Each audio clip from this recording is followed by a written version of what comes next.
Glorious. Glorious. Hey everyone, welcome to That Pedal Show. Dan here. Mick here, hello. Beautiful. Yeah, too many overdrive pedals? Question mark? Blasphemy. Yeah, as you can see, should we do the first palette of the tone joke? Yes, indeed. What a wide palette of tones we have. Dan and I were talking, so the question we get asked perhaps more than any other, especially in the VCQ segment that we do live on a Monday, is what order should I put my overdrive pedals in? Yeah. And we've done videos on this before, we will do more in the future. And I said, well, can we get like 25 overdrive pedals on one pedal board? And we was like, well, maybe not 25, but we can certainly get... We got 19 on there. 19, okay. I mean, if you've got any more than 19 overdrive pedals, you need a psychiatrist, not That Pedal Show. Because as we hopefully will be about to prove, 19 overdrive pedals might be too many.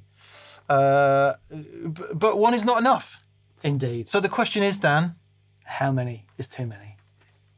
There we are. There we go. And what are the foibles and pitfalls therein? Yeah.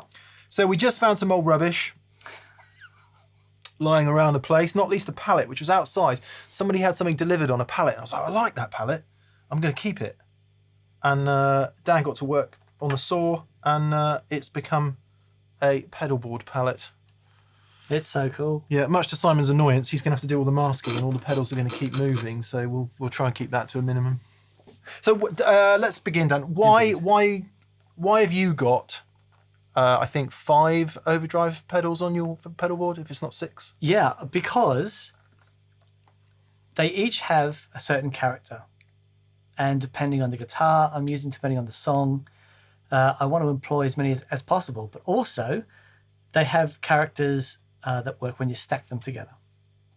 So, it's some people who have lots of overdrives only use them individually.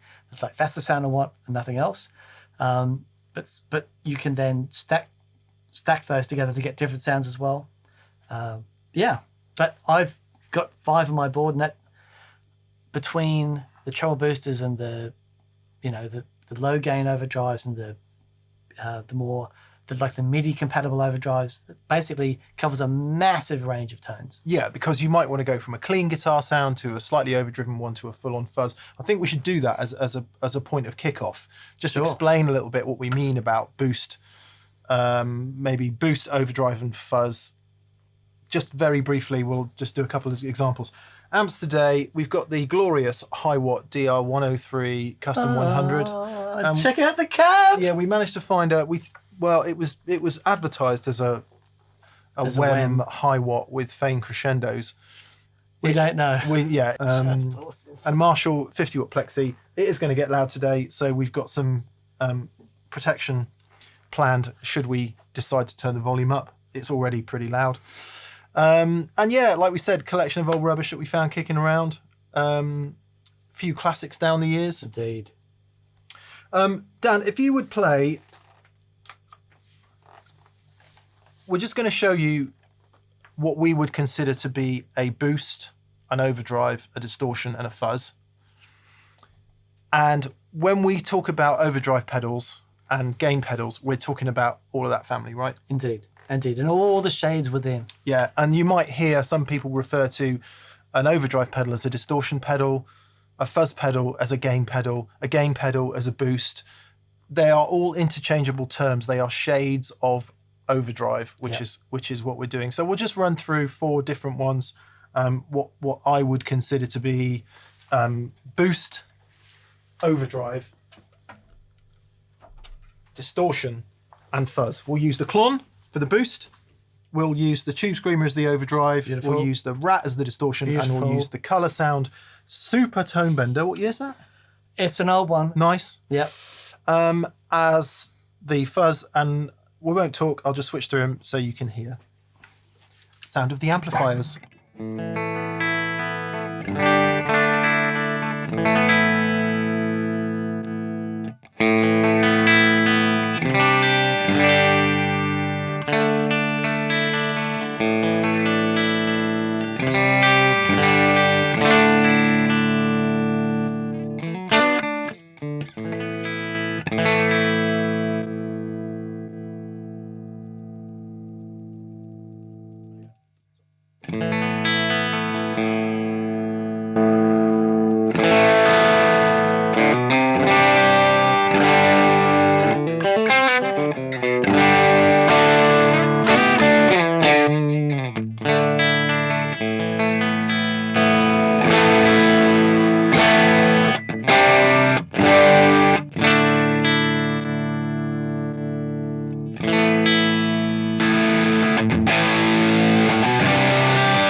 Awesome. A quick tour there. I also included the Supreme at the end there because the colour sound was just sounding like a great distortion.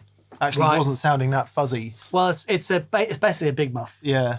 So That's okay. I thought we'd add some extra fuzz. But clearly the terms are far-reaching, and you might say that the Tube Screamer sounds a bit distorty. You might say the Rat sounds a bit overdrivey. So what are we talking about? We're talking about a nice smooth waveform going all the way, hardening off those edges, all the way until it gets square. Yep. That's where we hit fuzz. Yeah. So at every point in between, you've got all those shades of grey. Indeed. Grey. 50 Shades of Gain. Has no one done that book yet? 50 Shades of Gain. That's very good. Surely somebody must have done that. There's the next video. I just glue the rest of the palette back on. So the reason we're using these 2 amps is neither of them are distorting that much. Yeah. So we want to hear what the pedals are doing without introducing the complexity of amp gain into that. But if you want to think about that, really your amp's just another overdrive pedal, really. Totally. All the... Because when you hit that, when it will limit internally when it's turned up to a point. You know, and that's balanced at the input depending how much signal is going into it. So yeah, think of the amp as another gain stage. Exactly that. So, all right, where do we start then, Dan? What's the first question we get asked? I would say, what's the best order to put my pedals in? Yeah. Should we take 2 pedals and explore, or 2 types of pedal? Sure. And explore that a bit? Yeah, totally. Well, let's take boost and overdrive. Okay. Because, so what's really interesting about this is that, so let's take the clon. Yeah. Right? As lots of people use it as a boost. Yeah, right? Lots of people use the clon like this. The pedal cam's a long way away today, so I don't know if you can see the knobs, but lots of people use the clon with the gain, the overdrive part, either completely off or a long way down. Yeah. And then let's take the blues driver as our overdrive. Great. All right. With the blues driver set up as it is, make sure that nothing else is turned on. So it's a little bit gainy, right?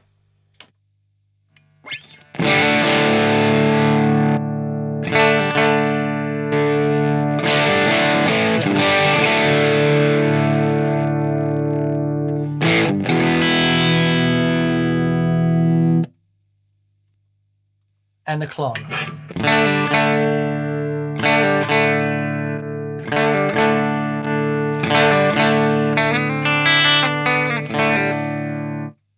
So, the clon is our get louder pedal. Blues driver is adding that's harmonic, that distortion. So what's going to happen when we put the get louder pedal into the make distorted pedal? It'll get more distorted. It'll get more distorted. Because we're boosting the front end of the overdrive pedal. Exactly that. So here we go.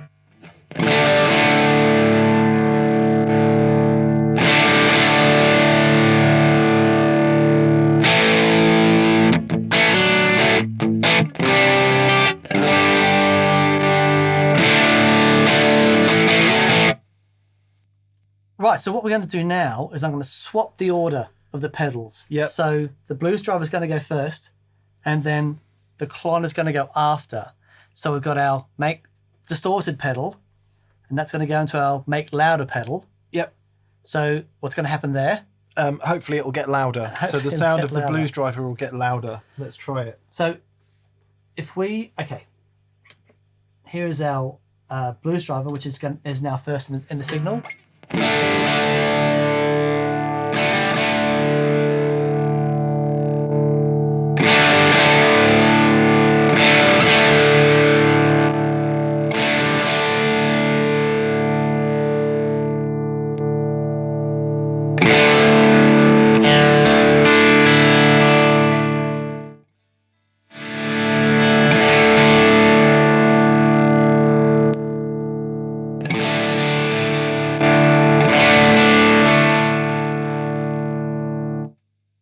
And let's just back to back. So if you could just go between out 1 and out 2 for me. I'm going to do the same thing. I'm going to turn the volume up and down in the clon again to show you that when the clon is first, it has nowhere near the same effect.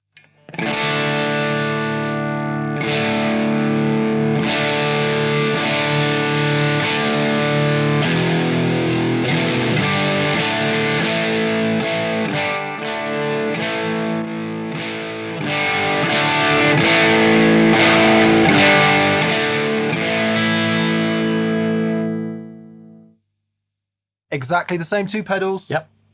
all we're doing is swapping them around. Now, if you've got your pedals on the floor, obviously that means a physical swap. So the signal comes from your guitar into pedal 1, into pedal 2, and off to your amp. Thankfully, we've got G3, which can swap the order automatically, and that's what was happening.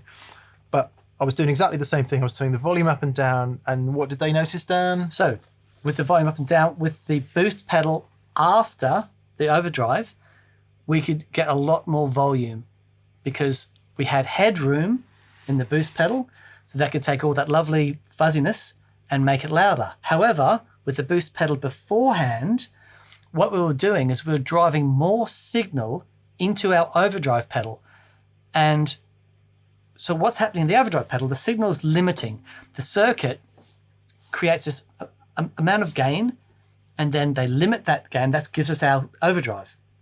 As we increase the signal into that pedal, it's going to get gainier and just more distorted.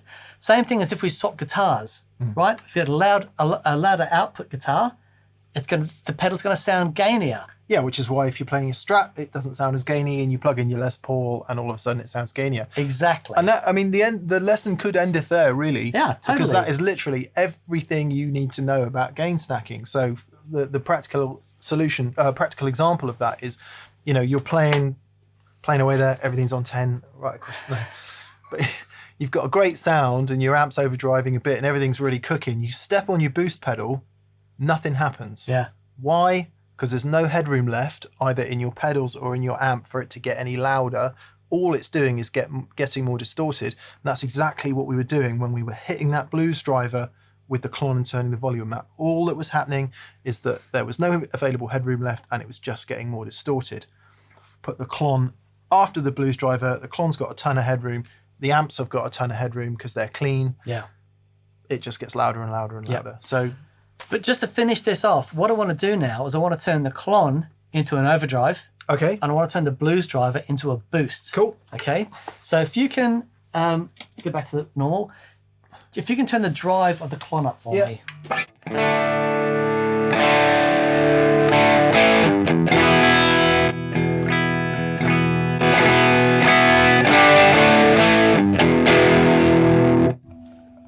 That's such a great sound. What I love about this, for those of you not in the know, this is clonrilage. This is clon. This is clon sacrilege. Nobody runs their clon like this, even though it sounds really great. It's a great overdrive. It sounds really great. Okay, so now I'm going to turn the gain down on the blues driver.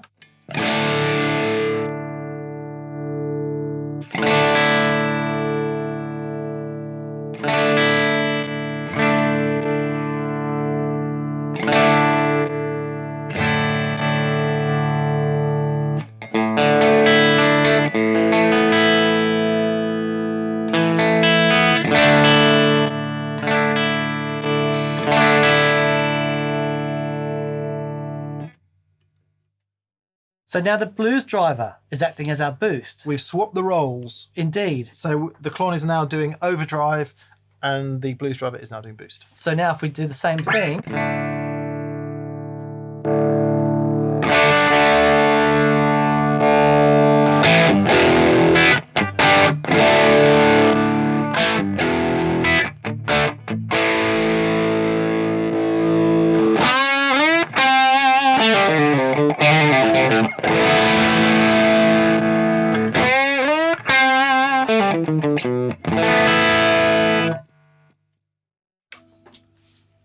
So the other side of the story is, it's one thing to say, well, I've got my clon and then my blues driver and whatever pedals you are, but it all depends on how you are using the pedals. So right? Every time we get asked that question, what order should my pedals go in? The answer is, well, what are you doing with them? Exactly. Because like some people love the blues driver as a boost. Some people like Josh Scott, he uses the clon as his overdrive. As his overdrive, yeah. So it's less about the type of pedal it is, more about how you're using it. Which is not to say the resultant sound is going to be the same. So if you take those two pedals, for example, and you set one up as an overdrive and the other as a boost, and then you swap the roles, the resultant sound isn't the same because they have Exactly. their own gain and EQ characteristics. Yes. And that's where it starts to get really interesting because there's not 50 shades of grey. There's- There are 500 trillion shades of grey. Yep. That's why people have 8 overdrive pedals, because we all think shade 18,963,123 is the one. Don't we? Totally. And we get really hooked on it. Totally. So, all right. Okay. So that really is everything you need to know about gain stacking. If you want it fat, thick, and full, and more distorted, put the highest gain thing after and boost into it. Yep. And if you want to lift, clarity, volume, solo boost, put the lowest gain thing after. Yeah. Perfect. Wow, we should end the video there, Dan. Done. Trouble is, there's 17 other overdrive pedals to explore. There's a couple of things I want to do before we end this video. One is I want to hear the Royal Overdrive because I haven't heard it for so long. Yeah. It's so good. The Van Weelden Royal Overdrive, one of the more revered Dumble type overdrives, and with requisite bigness for it to deserve its reputation. Bigness is important with pedals. Secondly, have a listen to the Ross. Our friend Johnny, who brought the vintage amps in. Oh, yeah. We did a show on vintage amps many moons ago now, and Johnny brought some Toys. some vintage amps down, and bless him, he sent that in the post to us as a gift. Yeah. So Very cool. really cool. Anything you particularly want to hear before the end of the video, Dan? I want to look at the Olympus. Yeah, The Ascent as a pure clean boost. yeah, And some muff tones from the cool. tone bender. And we should just say that everything we just demonstrated with the Klon and the Blues driver, you can do in the D&M drive. It's exactly why we've done it like that, so that we can switch the order Yeah, depending on how you want to stack the but we gain didn't tones. use the D&M drive because we don't want you to think we're trying to sell it to you. But it does all that does in all the that. D&M drive. Go and buy a D&M drive. It's really good. It's really good. Cool. The other topics we should touch on are, one of the things that Dan and I really love doing are, if you have 2 or 3 pedals stacked together, you can create a really rich harmonic and dynamic place to be. Yeah. So that your guitar's really reactive and all the rest of it. So, you know, when does 2 pedals become 3? Can 3 would 4 work? And then when is it too many? Sure. Because then what happens? What happens next? You just get so much limiting that lose all your dynamics. And insane noise. Yeah. There will be some noise reduction on the voice mics today, but I won't reduce any. We never, ever reduce any noise in the guitar amp mics. I'm reducing it on the voice amp mics because the high watt has a horrific mains hum going on, Yeah. Needs a bit of love. which you hopefully won't be able to hear too much of by the time Isotope RX8 has done its work. With thanks to Isotope. All right, let's stack a couple low gainers then, shall we? Yeah, great. See what happens. Yeah, totally. I'm going to play a guitar that is very dynamic Very nice. across its. So this guitar is super dynamic across its gain range, and it will soon tell us when it's too much gain.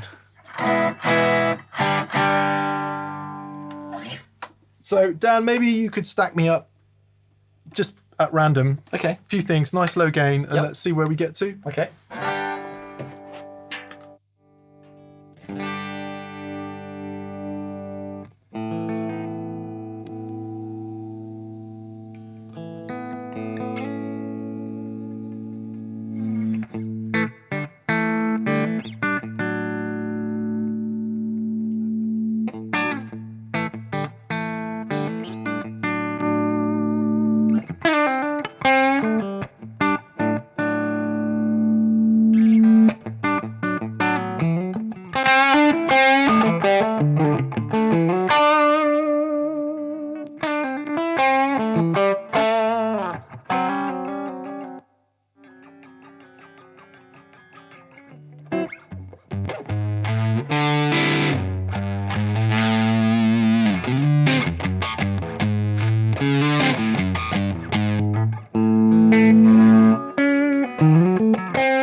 Yeah, we're pretty uncontrollable by the end there. That was 10, was it? Just a bit. That's pretty good. I was fighting with it. Deliberately chose this guitar because obviously it's going to complain the quickest. But interesting, there's some very lovely textures in there. Absolutely. As it seemed to me that as we went from like 1 to 2 to 3, a couple things happened. Obviously, the gain texture changed tremendously. Yep. And then you stepped on something and the mid-range went like insane honky. Tube screamer. Surprise, surprise. And of course that could be a really usable sound for a certain bit in a song. But then it became completely uncontrollable. I was down to 1 on the guitar. Right, so you backed right off. Yeah. Yeah, okay. By the time you got to about 3 pedals, I think, maybe 3.5, I was off on the guitar. Wow. Because it being a solid body. Can you remember what was on? Can you remember which loops were on? I got to the end, they were all on. They were all on. So if you play with the Telecaster, then you can just get a little feel for that.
Interesting, isn't it? It's awesome. So when it was full on, there was feedback even without you playing. Yeah. With the guitar Everything's just oscillating. rolled down to 0. Yeah.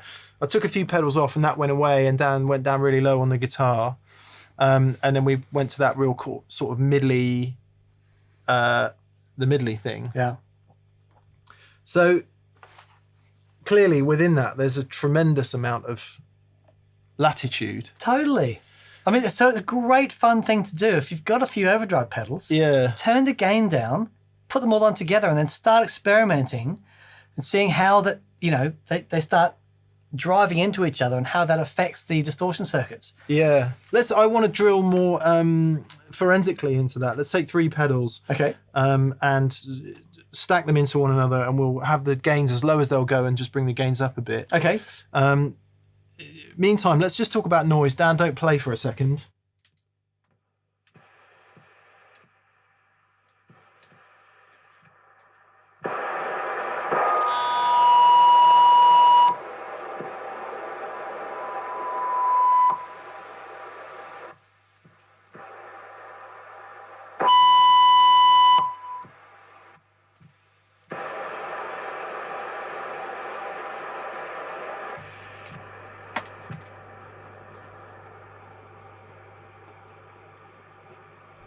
For 4 overdrive pedals, that's not bad. No, absolutely. At this volume. Because the gain on the circuits is down. Just give me a whack a minute. I did say give me a whack. That was loud. It's crazy loud. I mean, so obviously if you're playing quietly at home, that noise is going to be nothing like that. Yeah. Interesting. All right. Let's take mix side of the D&M. Yep. Which is in loop 1. Let's take, I don't know, if only we had a few more overdrive pedals to choose from, Dan. Yeah. The Olympus, and I don't know, I'm trying to choose all the ones that are capable of really low gain. Okay. And the Ascent. Perfect. Yeah? Yeah. And we're just going to keep them in the order that they're in. So it's D&M Drive, Ascent, Olympus. I'm going to change back to a more familiar instrument. Okay. So D&M Drive, I'm going to set the gain to 0.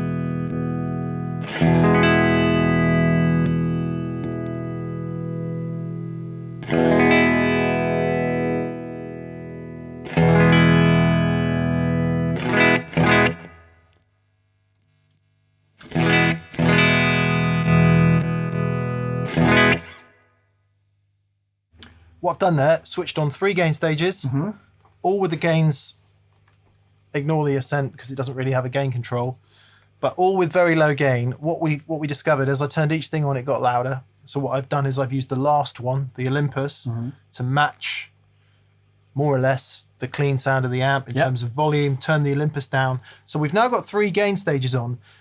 Dan, I'm just going to play. Can you maybe turn the gain up in the first one, the second one, and the last one? Yeah. And just see what happens? Because what I'm already feeling there is a sort of increased harmonic interest. Yeah. In That's what's exactly going right. on. Yeah.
It's killer.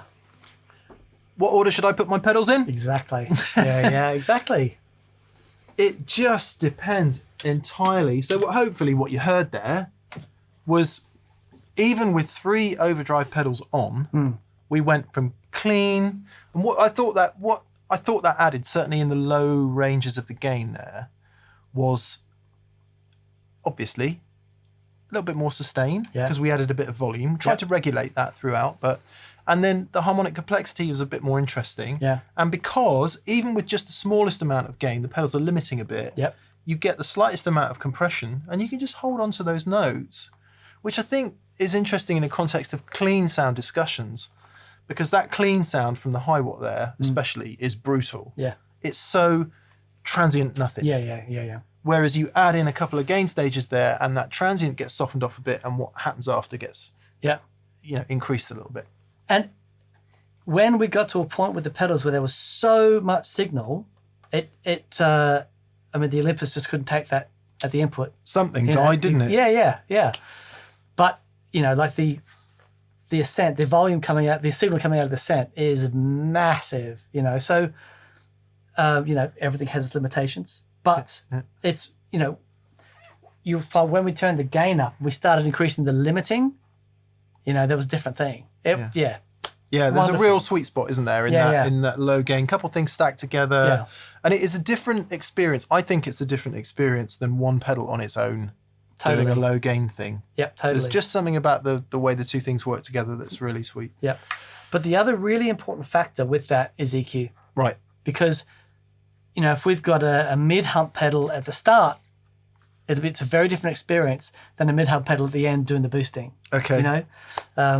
Because those mid frequencies will be going into overdrive earlier, as opposed to the mid frequencies at the end being boosted. Yeah, and again, of course, depending on the amplifier. Okay. The Royal Overdrive has got an absolutely wicked mid range on it. Oh, Daniel, that's a very interesting guitar. What you got there then? This is my Carl Longbottom custom Telecaster.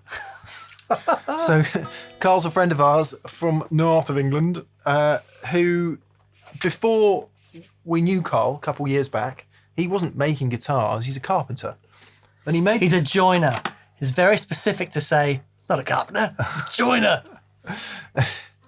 And so obviously he works with wood, and he made these 2 guitars and he sent them to me, and Dan, I'm like, wow, these are really nice. And the necks are really nice, everything's really nice.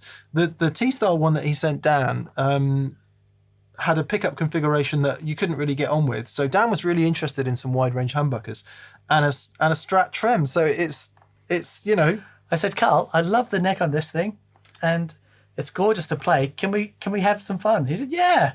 So I just got this back today, and I'm very excited. It's cool. Yeah. Let's have a listen to it as by way of a massive tangent.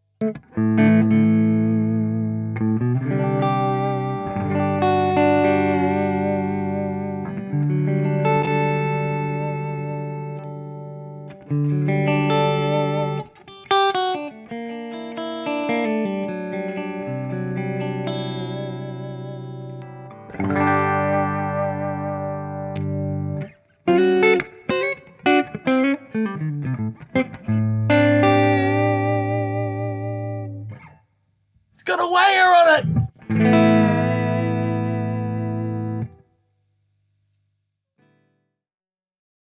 it. Dan's character means that wanger is going to be used incessantly every time he picks it up. So we'll set that little one up there, and I can't wait to hear it, mate. The good news is Carl has done a beautiful setup job on the guitar, and so it seems to be staying in tune pretty well. Yeah. It's Callahan bridge, and these are Creamery wide range humbuckers.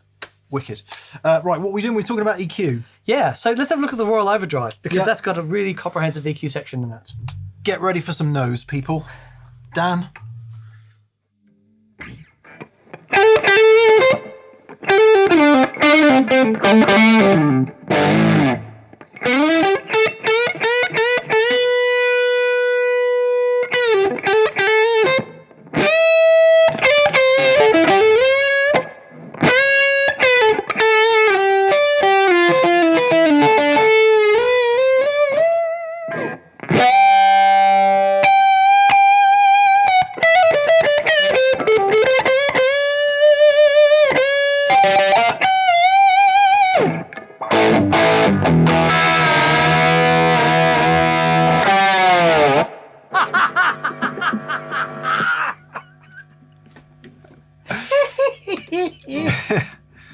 when we talk about mid-range and overdrive pedals, that tends to be what we mean. Yeah. Dad, just work out what the knobs do. I've done it. I'm there. Are you sure? Yeah, neck pickup, bridge pickup. I'm there. I'm good. The other thing to watch out for, in addition to Dan's wanging, is he will go to turn the guitar down and he'll miss it every single time, and then he'll turn all 4 down. Because it's not a telly, right? So the knobs are in the wrong place. And there's 4. What's the person to do? This is what you're hearing now is a frustrated audio editor, is what you're hearing. Okay. Right. Yeah. Right. Because, there's already about 300 or 400 edit points. Okay. Yeah. Right. And that makes it 800. Thank you. Thank you very much. Actually, it's probably not that many. Put your socks in the washing machine, empty the dishwasher, and take that bloody dog for a walk. Yeah, I just finished the game. Hang on, I'm just putting some new pickups in. So the Whirl Overdrive has got a wicked mid-honk on it. And when we talk about mid-range in overdrive pedals, that's what we mean. Let's listen to a couple of others that have that. For example, the dear old Ibanez TS9 Tube Screamer. You want a mid-honk? Here it is. LED's a bit...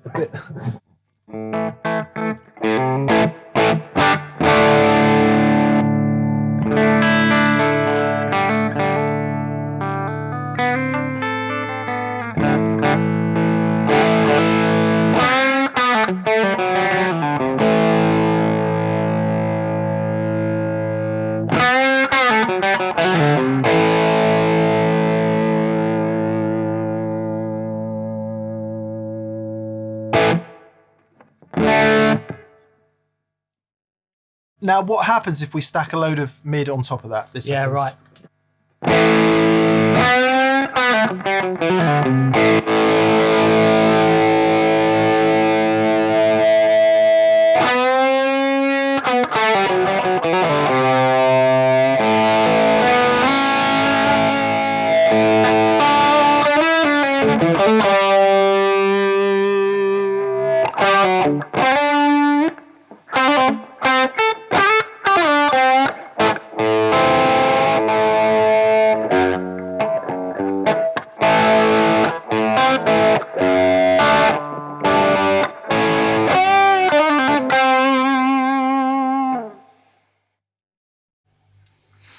Yeah.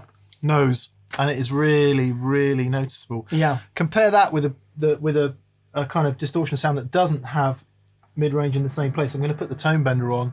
It's pretty scoopy, I would imagine, by comparison.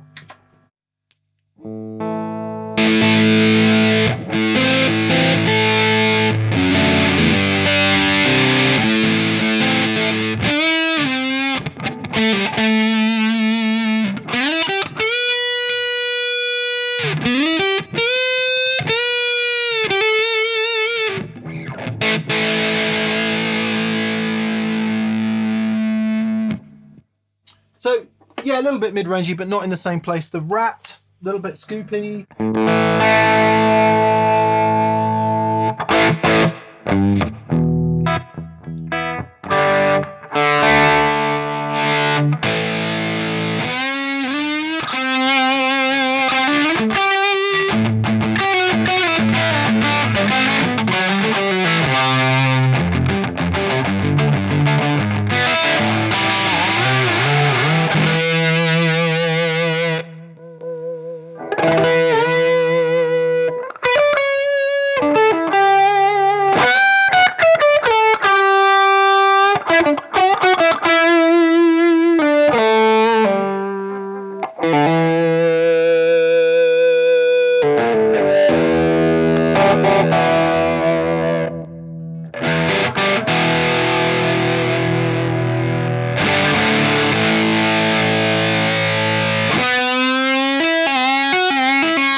It's a very, very different experience playing with that mid hump interestingly, so when we're talking about gain stacking, if you have a mid-humped overdrive and you add a boost and you're boosting that into a more full frequency, those mid-hump frequencies are going to limit first. Yeah. Right, as opposed to the other way around, where you just get that EQ boost, obviously depending on the amp that you've got. But it's a very, very different experience playing with that, with a nose on it like that. Yeah. I mean, that's an extreme example. Probably wouldn't use a sound like that. No. Well, you might do think of a cocked wah sound, for example, Totally. where the wah is on and sort of part way down. That is that sound. Yeah, absolutely. And it's a great thing. And I think for like solos and stuff like that, things where you need to be heard and lifted up a bit, it's a really great thing to do. But you need to be on it. Yeah. Because it really pushes everything forward. And what happens is the EQ characteristics of the pedal, well, they do three things. So they're cumulative, Right. i.e. one affects the other. So if you put two very mid-nosed pedals next to one another, you're going to end up with a massive nose. Or indeed two mid-scooped pedals next to one another, you're going to end up with a massive scoop, because all the bass and treble is everywhere and the mid-scoop is there. Yeah. And by mid-frequencies, what do we mean? Anything from, 400 to 1.2K in the context of a nose on a guitar sound. Yeah. I mean, that's a huge range of frequencies. But, massive. But certainly in your classic tube screamer, somewhere around 700-ish, Klon, 1K. Yep. So in that sort of frequency, 500 is, you've got, I think, a 500 hertz control on the Way Huge Green Rhino for that sort of lower mid Can you remember thickness. what the EQ frequencies are on the Boogie, the Mark 1? Not off the top of my head, but certainly if you go for the classic Mark II C V shape, Right. what you'll notice there is that the bass and treble are pushed and the middle is taken right out. Yeah. That's part of the Kirk Hammett sound, I guess, or at least part of that sound of metal, whereas there's your honky mid-nose. Yeah, right. Yeah. So I said three things, didn't I? They're cumulative, i.e. they're going to affect one another. Secondly, what Dan talked about was where you push those frequencies is where your overdrive occurs. So if you do push in the 500 to the 700, That's right. let's just do a quick comparison there, Dan. Pick a note that's going to feed back, or find some notes that are going to feed back. We'll put that mid nose on, and then we'll go back to the Rat, and we'll just see what happens with feedback at those various places.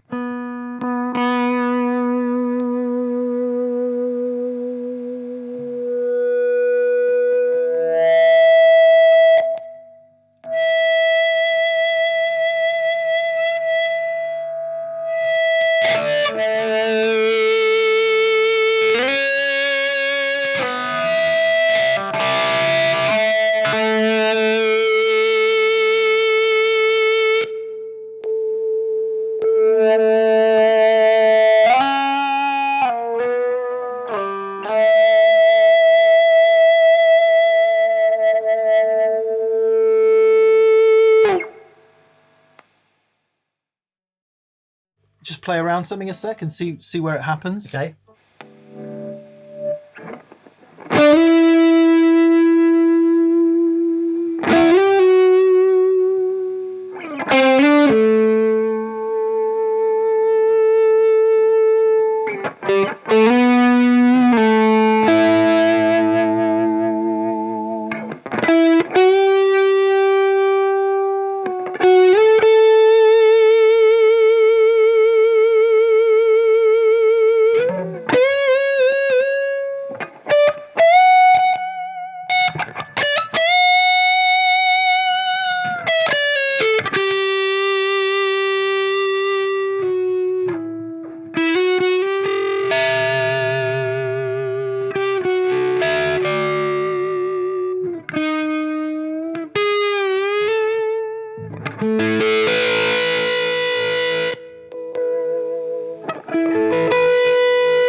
So as soon as those mid frequencies are there and all the harmonics, this thing starts to ring, and it's so much easier to get those notes to sort of just sit and sing. Yeah, for me, the most relevant part of that is what you will have noticed when Dan was noodling up towards the dusty end there, with the very mid-nose pedals on, the Royal Overdrive and the Tube Screamer stacked, all those notes there got really thick Yeah. and very pronounced. You didn't have to work at them at all. They sounded great with the Rat, you know, a different kind of texture, but didn't have that push. Yeah. I wanted to get off with the Rat. I wanted to get off that position quite a lot sooner. That's the thing. That's the thing. Yeah. So again, when you and we are asking what overdrive pedal should I use, well, where do you play? I mean, not everyone plays in like frets 1 to 5. Yeah. But a lot of people spend a lot of time up here. You know, if you're into shreddier stuff and whatever, then maybe that's clearly we all play all over the neck. But there are things that you're drawn to, and the point is that the EQ and gain characteristic of your gain pedals lends itself So, to certain things. That, as an example, that's why as a Strat player, I've always erred towards mid-boosty pedals, because in the kind of stuff I play, in the register on the neck, in terms of the sorts of things that I play, that's where I need the most help. Yeah. Whereas the first time I ever bought a Les Paul, for example, that was all completely useless because the guitar had a lot of those frequencies already, and it was just too much. You know, it was like blooming. It was like I had a cocked wire on the whole time. Totally. And sort of in that respect, you've got to think of your gain stages starting with this. Yeah. You know, it's not just about, you know, what pedal's going to go first. It's a whole ecosystem. Yeah. Finish starts with this, ends with that, you know. And why it's worth, if you're just getting into this, having a Tube Screamer, something like a Rat, or you know, something that's less mid-obvious, a fuzz, a mid-boost pedal, a boost, because you can start to understand. And if that all seems too daunting, grab an EQ pedal. Yeah. Like a Boss G7 or the MXR 10 band is really good. And you can just start understanding what those different frequencies do. Now, in no manual is it going to tell you where the mid boost of that pedal is. That's something you sort of learn over time. But the point is, you like Tube Screamers. If you buy another one, you get kind of double that. You might not want that. You might want a boost. You might want an overdrive. You might want a fuzz. Totally. And that's the point of gain stacking. Yep, totally. What haven't we covered, Dan? We haven't covered the most obvious one. We haven't. And what everyone's screaming at the screen for. They are. Indeed they are, which we should do. How many is too many before we finish?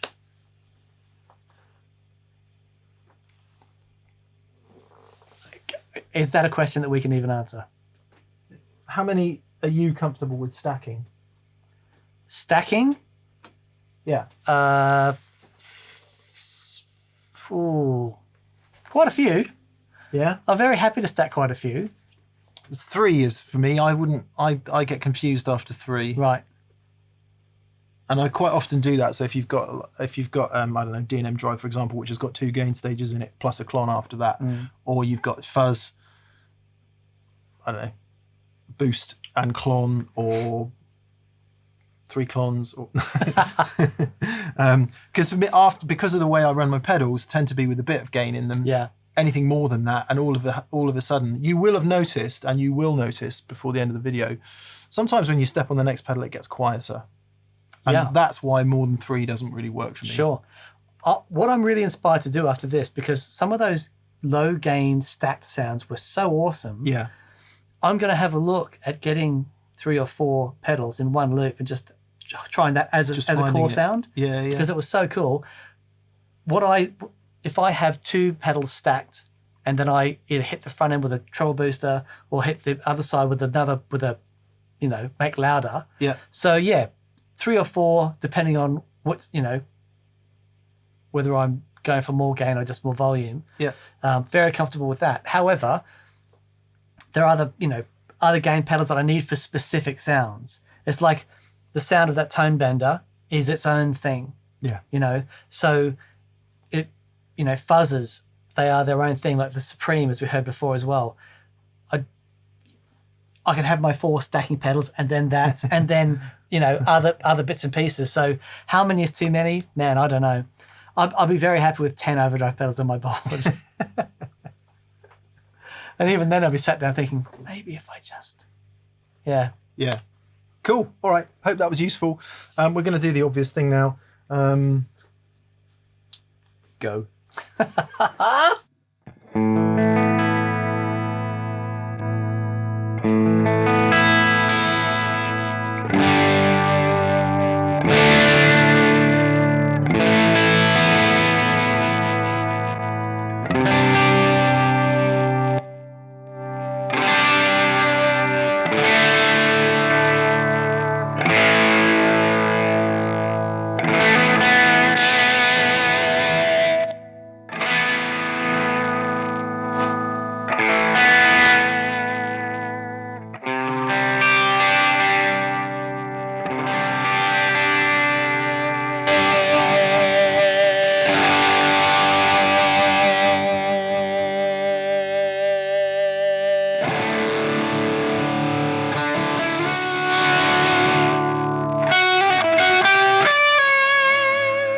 Awesome.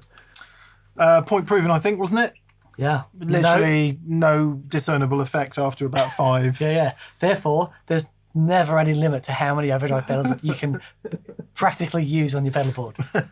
Wonderful. Thank you so much for watching. That was so much fun. Please subscribe if you haven't already subscribed. Also, a massive thank you to our preferred retailers in the UK and Europe is... Anderson's Music of Guildford in Surrey, where you might be able to get a pallet from.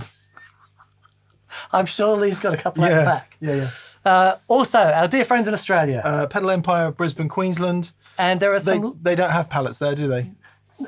What will they have? They have Palo, Woodo, Credo. What's it called? What's a pallet called in Australia? A pallet. Is it? No, come on. It's got to be called a Pow or something, isn't it? A Lifto. The Woodo Deco bit. Yeah, Lifto. There are some descriptions in the links below as well. I'd like to apologise for my xenophobia. It's because he's Australian. That's the only reason. I said anyway, there's some links in the description below. There are, and they will take you to Sweetwater in the US. In fact, they'll take you to all of our retailers. But if you buy stuff from Sweetwater in the US via one of our links, we get a kickback off that, and it's very useful. Thank you very much indeed. Indeed. And also a massive thank you to our patrons on Patreon. Yep, thank you very much. It really helps us keep the lights on, as does selling merch in That Pedal Show store. Indeed. So head over to thatpedalshowstore.com. You can grab t-shirts and pedals and hats and mugs and... Not these hats, though. Not these hats. Maybe in the future. Yeah. You want to do a hat trick? Yeah. Like that? You can edit that bit out, actually. No. That was... No, that's staying in. Can you do the one where you do it down the thing? No, but I'm happy to do that with you. All right. And I want you to learn the one they do in the Laurel and Hardy film. What's that? Where he sits back on his hat. And it's okay. Yeah. Yeah, right. Brilliant. All right. Thanks so much for watching. Have a great day, and we'll see you soon. Bye. Bye.